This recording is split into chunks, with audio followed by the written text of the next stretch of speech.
Alright, I'm your host Nunya. Welcome back to Let's Talk About It, where we dive into the stories that have people talking, but for some reason, aren't getting the attention they deserve. Now let's get into it. A Facebook post has been making the rounds, and if you haven't seen it yet, you're about to. Two people, Bettina Gregg and Megan Perkins, are being accused of some absolutely horrific crimes. We're talking about allegations of child abuse, grooming, and even infecting a child with STDs. And here's the kicker. They've been working around kids in places like the Boys and Girls Club and local basketball programs in Monticello, Arkansas. But here's where things get even more disturbing. Why is it that so many people in Perkins' hometown claim they have either witnessed something or know someone who has experienced his predatory behavior? This isn't just an isolated incident. Megan Perkins has a history. He's from Warren, Arkansas, and he's had a name and a reputation for years.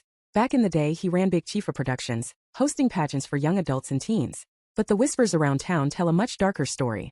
Allegedly, he has always been drawn to young girls, manipulating them, luring them in, and even setting them up for others, almost as if he saw himself as some kind of pimp. And the most alarming part?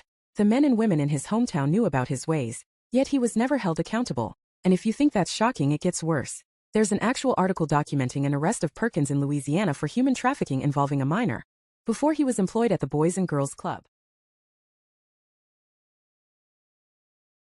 So let's ask the hard question. How did this man with a documented criminal history end up working around children? Who allowed that to happen? And why are we only talking about this now?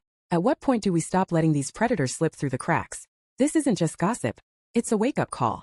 This is about a pattern of behavior, a system that keeps failing to protect the most vulnerable, and a town that has allowed secrets to fester for far too long.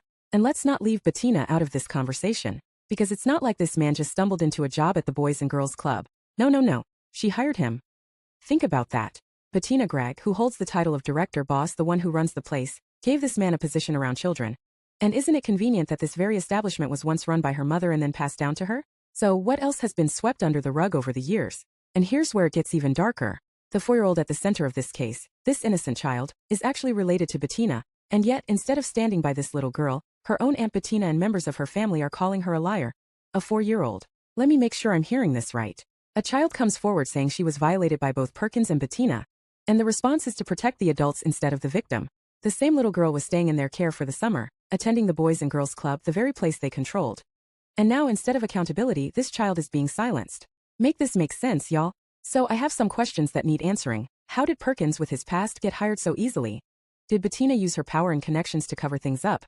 And if she was willing to overlook this man's history, what else has she hidden? This isn't just a scandal. This is about power, silence, and protection of predators over victims.